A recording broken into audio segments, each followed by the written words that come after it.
Hello fellow collectors and welcome to Long's Toys. Today we are taking a look at Transformers Legends number 51 Targetmaster DoubleCross. So he is one of the monster bots. I did get the American version back when that came out. I know this is a bit of an older toy, but it's something that I acquired recently from Big Bad Toy Store. I had an order of random stuff and I saw it and I decided to throw it in. I've kind of had my eye on it for a while. I was kind of hoping it would eventually go on sale towards the end of the run of Legends, and it never did. It just kind of went out of stock.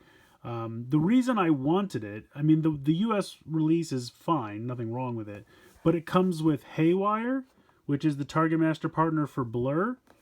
And now that I have acquired Legends Blur, I really wanted to pair him with his Targetmaster partner.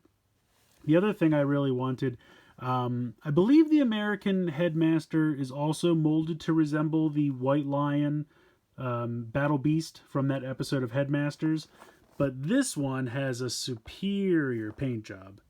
As you can see, that's absolutely fantastic. So between the two, I decided it was time to double down and pick this one up, even though I already have the American release.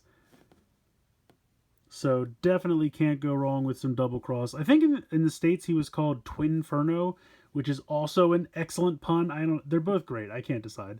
I love a good pun. Come on. So packaging, pretty standard for Legends,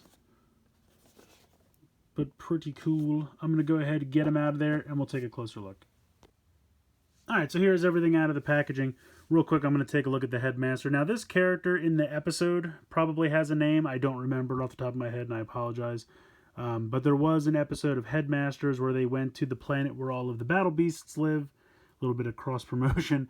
And this is where the Monster Bots, I think, debuted. But then when all the rest of the Autobots left, they left the Monster Bots behind to live with the Battle Beasts.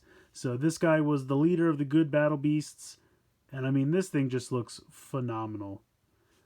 I gotta tell you, because here is the American one, which you can see got no paint whatsoever. And what a difference it makes. Otherwise, it's literally the exact same toy, just where they painted the robot mode. And this just looks so much better. I mean, it was always neat that he had the molded head and everything, but this is so much prettier. So I love this, absolutely love it. As I drop it on the ground, you know, that's what I do apparently. So we're going to stand him up over here. And then, of course, we'll take a look at Haywire. This is the Targetmaster partner. Now, again, the American version got this, like, double gun thing. Obviously, this guy does not have that because he has the Targetmaster. So, looks pretty good. Nice visor there. Although I have to say, is that a little messed up? Yeah, the paint on the eye is a little globbed. It's kind of a bummer. When you look at it from far away, you don't notice right away, but then when you get up close, it's a little globby. But he's got a ball joint here in the shoulder. He's got a swivel here in the hip, and then a ball joint in the knee. So you can get a little bit of poseability. Does the head turn with the waist? Is that how it works? Yeah, so the head can turn with the waist, which is weird. But once you put this in, you can see how the handle goes through this piece, so you can't really turn it side to side anymore. But he definitely has some good articulation. Really nice paint applications. I don't know, it's funny, when you look at it from here, the eye looks perfectly fine. So I'll have to take a closer look. But either way, both of these little guys are awesome. I'm going to put both of them off to the side, and we will take a closer look at the dragon itself. So he looks pretty good, like the double-headed dragon aspect. Both mouths open. You can see the inside is painted red, which I appreciate. Because these eventually become the hands, you have a little bit of movement here. Obviously, you have a hinge here. You have what will become his bicep swivel. You even have a little bit of side-to-side because that's a shoulder joint. You have the ball joint here and the little hand claw. You have a swivel here, you have some movement here, you have, I guess you have a little bit in the foot, but that's really just a transformation. The only part of this mold that always bothered me was these pieces just kind of not locking into place anywhere. I mean, it's not a huge problem, but it would have been nice if they just even loosely clipped in or something, just to give it a little bit of stability. And this kind of sad little weak tail is really nothing to get excited about either. But overall, I think the color scheme looks good. I like him cast in the darker gray, and I'll show you what I mean. Here is the American version. You can see it's a much lighter gray, and he's got blue eyes instead of red eyes, and I have to say I really like the blue eyes better. I think it conveys Autobot more than the red eyes do. But for the most part, with the exception of just a couple color differences, this guy's mostly that kind of darker gray, whereas here you have the light gray and the black. So this guy's color scheme is a little bit more uniform. But otherwise, it's the same toy, just a little aesthetically different. But I think it's pretty cool. I like the kind of giant underbite that he has because it's so much larger than the top of his head. I don't know why. It just makes me laugh. I like it. But yeah, otherwise not really a ton of articulation. The wings can kind of flap as well. So not a ton of articulation in this mode. And I kind of wish he wasn't so pitched forward. But because of the way his tail is, he constantly, like, there's really not much you can do. Like, you can't really go like this. You kind of have to have him at that angle. And even if you kind of bring the heads back, which you can do a little bit, I guess you can't really that much. It's about as far back. So I don't know. He's a little too forward for my taste. I would have rather he been able to kind of stand up normally, but the tail kind of makes that impossible. But overall, not bad. He does want to fall forward on me a lot, though, which is kind of a bummer. But let's go ahead. We'll get into the transformation. All right, so transformation for this guy is actually pretty simple. I'm going to start by folding these feet in, and you can kind of see how there's kind of a little divot cut out, and then you just fold this foot back like so. So you're going to come back here, do the exact same thing. Then you're going to kind of pull these back so that there's clearance, and then you want to split the tail down the bottom here like this. Then you're going to separate the legs, flip these around, and then kind of bring this up, and that'll clip into place. Flip that around, fold this down. Do the same over here on the other side. Flip that down, and then you can see you have the legs already done. Pretty simple. I'm going to zoom out here. At this point, this whole front section is going to come forward, like so. You can kind of bring the arms down forward like this. This is going to split and rotate out to the side. Bring this down. Now, if you have the Headmaster in here, which I forgot to show off, but you can open this up, and that's where you can store the Headmaster. You can sit in there in the Beast mode. So if you have him, take him out of there now because this is about to close up, like so. And then you're going to make sure the arms are angled like this because they're going to fit into this cavity right here. So you're just going to bring this around, and then you'll see that there is a tab right here, and that's going to tab in. So tab that in. Get this out of the way. You can see there's a tab spot right there. Bring that in. Tab that in. We'll zoom back out. You can do whatever you want with the wings. If you want to leave them like this, if you want to kind of put them out to a 45-degree angle all the way out, whatever you prefer. Then you're going to just kind of move these arms around however you like. Get this situated. And there's pretty much your body. You're going to bring your Headmaster in. Transform. And then you're going to drop this in up here. Which, I gotta be honest, I always had a little bit of difficulty with these. I never really wanted to... See, the way it looks to me, it looks like it should go in backwards. I've always had much better luck doing it backwards, and then I just spin the head around 180 degrees. So that's what I'm going to do.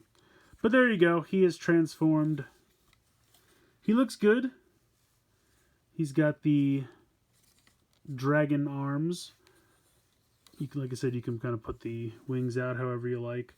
But I like the Autobot symbols up here. I like the hands. They open and close like so. If we bring Haywire in, how he works is you swivel his legs around at the knee 180 degrees. Then you bring this piece up, and that'll clip into place. Then you spin him around at the waist. And then you take these two tabs here on the back of the feet, and they're going to tab into these two spots right here. So you just bring this up, tab that in, and then you just kind of push the arms against and rest them like so. That is one thing I will say, the most recent like Siege and Earthrise lines, I like the way that they had a little tab here and how that kind of tabbed into the side of the leg, because it made it really secure. I mean, not that this is going anywhere, but I always thought that was a nice addition to tab those together and keep them really nice and snug like that. It really kept it together. But here's Haywire. He's looking pretty good. Nice and sparkly. A lot of metallic paint here. I think that's just metallic silver over clear.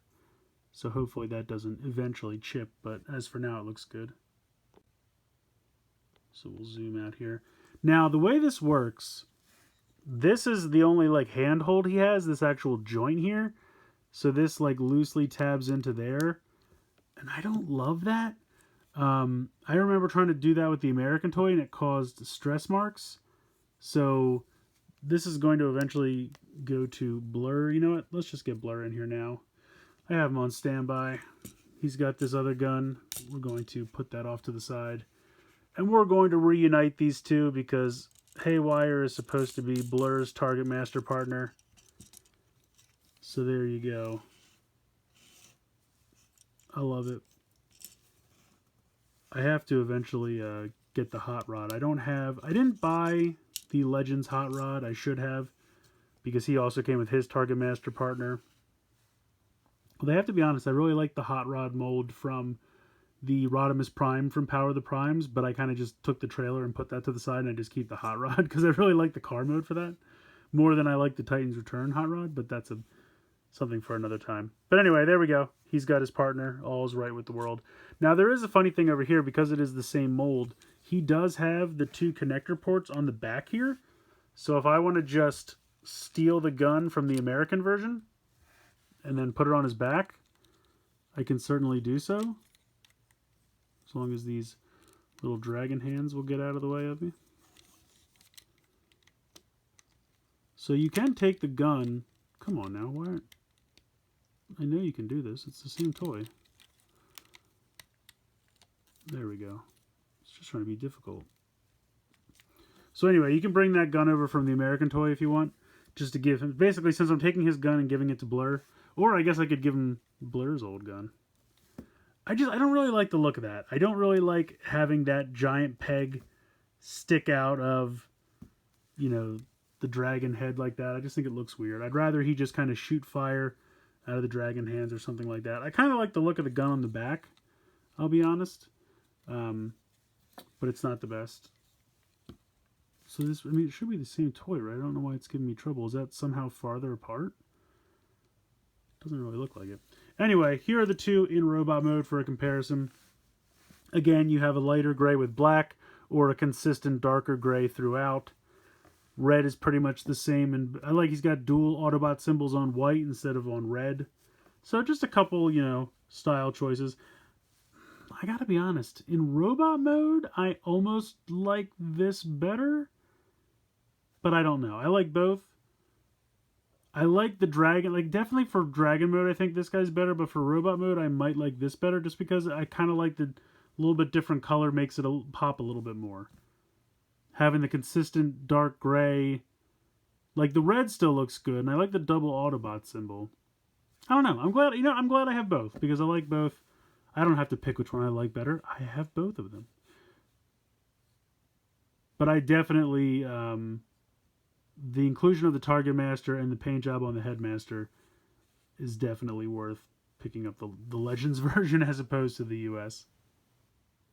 So I think this is a great release. The inclusion of Haywire, the Targetmaster, and the fact that the Headmaster is so beautifully painted in the robot mode made this something that never really left my radar. I didn't pick it up on the initial release.